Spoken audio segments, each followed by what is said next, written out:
First of all, thank you all for being here. I'm simply going to talk a bit about these doors which we've been working on, believe it or not, for 10 or 12 years. My good friend Pat O'Donnell, Speaker of the Legislature Hilders is here, and I want to thank them for their presence also. This has been a collaboration between the clerk's office and our office. Our desire was to do the replication and the repair, removal and replacement of the leather on the backside of these doors 10, 12 years ago, and the economy and a variety of other things simply got in our way and it didn't happen. We were involved with a studio at that time, Jensen Conservation Services, and I see my friend and colleague Maida Jensen standing at the back. Raise your hand one more time. Thank you, Maida. It is her studio and her talent that was able to reproduce these doors that you'll see today. 10 to 12 years ago, we knew these doors needed to be replaced because there were cracks 6 and 8 inches long, went all the way through the leather. They were in terrible condition, and I was, much as I like to have people see the doors, I was happy to have them closed so that people didn't necessarily handle them. And remember, treat these like works of art. You use only 1 sense, sight, to enjoy these doors, please. Not touch, not smell, not taste, just sight, please. So observe them and enjoy them and love them as much as we do, but please observe that courtesy, if you will. These doors are now 90 years old. In the 1920s, they tanned leather in a different way than we do today. They used apparently a very strong acid bath, and it caused the leather to turn to cardboard. And that's why the cracking occurred, and that's why their condition became so perilous in the time that we had. The legislature is going to start at 11 today, and I'm not going to impose on their schedule. So I'm going to get to this point and get through this, and then I'm going to stop if I get a little too carried away. Through our archive, which we have in the basement, we had, which is where the original leather door panels are now stored. We're not going to do away with those leather panels. We'll keep them around as long as we can because they're the pattern from which all future reproduction, 50, 100, 120 years from now, when we have to replace these doors again, if we do, we'll have the original ones to work from if they last that long. Now, there was a company called Baldwin Brothers we know did the original doors. They were masters of their craft. They did leather, they did textiles, they did tapestries, they did all kinds of exotic stuff, and they exhibited all over the world. So the patterns that we had to work from were spectacular, even though aging and not in good condition. We were fortunate to have Maida in our presence. Maida and her husband Rob have operated their conservation business. By the way, Maida is a winter tour trained materials conservator, a person of exceptional talent, and when we have work that needs to be done in the capital, we always look locally first in hopes we can find the talent here. And we have an amazing amount of talent here in Nebraska, and we use that talent first whenever we have the chance. If not, we go to where the talent is and have it done. With Maida, we had the luxury of being able to, our staff working with Maida, take these doors down. We took them to Omaha, and we could go to the studio and work with her and look over her shoulder if she was doing the work, if she had questions and so on. The only other option we found were studios and conservation labs, largely on the East Coast, and we would have had to take our doors, pack them up, ship them, and hope they didn't get damaged in shipment, have the repair made, and then maybe have a Zoom call to try to look at what these doors were about. A far more inferior process of trying to put it together. So Maida's access in her studio in Omaha proved to be a tremendous asset. Now, we were moving along. Patrick and I kind of thought, okay, we're not going to do these doors right away, but we'll get to them.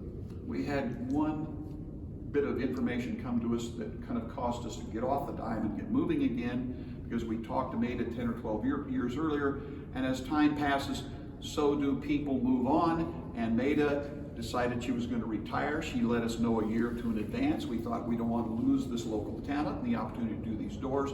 So Patrick didn't have all the money, I didn't have all the money, but together we shared the $90,000 cost to put this project together. Now you might say, whoa, $90,000. Yes, that's true. However, for anybody who's involved in agribusiness, find me a steer without any scars and marks on him that can produce a hide that'll cover a 3-foot wide, 9-foot tall door. That's one big critter, and we couldn't find one, and they couldn't in the 20s either, because they had to kind of use some piecing of leather to get it all to cover the doors completely. Now, the cost was considerable because we had to find the leather, had to be the right kind of leather, and they had to be very large. We had to buy the tools that the Baldwin brothers had used, the kind of thing they would have had in their studio. When you want to do doors like this, you just don't go down to your local craft store or Hobby Lobby and pick up some stuff, roll it up under your arm, and take it home. It is a very involved process. Maida evaluated that we would take, because of the custom tooling and embossing in the leather, not to mention the paint and the gold leaf that had to go on the leather doors also, that we had to buy 13 custom-made embossing dies to emboss in this leather. By the time we were done, we discovered more. A total of 42 had to be made and brought in for that purpose. So it was much more involved than even we anticipated when this process started. So there are a couple of other people, some of them standing around the rotunda, and they're not very excited about stepping forward, I assure you. But I'm going to mention them by name.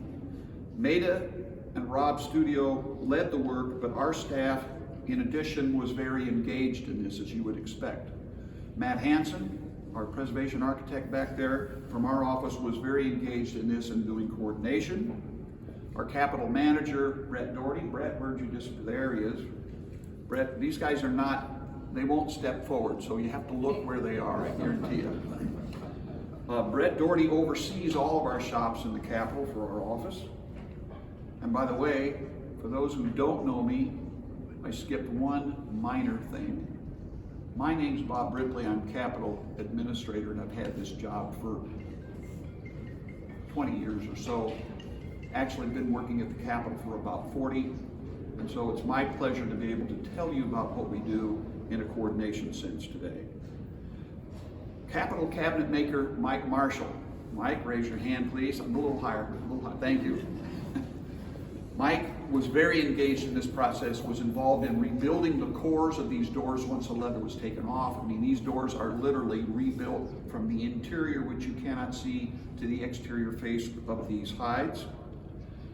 Our mason, Dan Kratke, who is not just a mason, but a master of many crafts, was also involved in this. And Dan, raise your hand. Thank you. Thank you. And the final person I have down is John McKeegan, our friend right there. Thank you, John. John is our hardware conservator, and he pulls things out of the fire that are tiny little details that are enormously important. If you look at the backs of these doors, they were replaced as well. You notice there are a series of studs and tacks that hold these leather panels on the door. About half of them were missing. Along comes Mr. McKeegan. We say, John, we need to reproduce these and have the exact match so we can get the right number back in place. Magic. Mr. McKeegan in his machine shop with his lathe and his mill and all of his various wonders down there. It's fascinating to see the final product that's put out. Got all of the pieces we needed to have these doors properly restored, not only on the side that's the most beautiful, but on the back side where they get a great deal of utility and have a very nice visual effect as well. Now, I'm doing good time-wise. I'm going to ask a couple of shop members if they would be kind enough to step forward and unveil the doors, which will simply allow them to close so that everybody can enjoy them visually. And then I'll talk a little more about the doors themselves, because many of you have been around them for years and may not know exactly what they represent. Okay. A much improved version of these original doors. Now I'll get to the side here, excuse me, Mr. Speaker, and I'll talk a little bit from the side about these.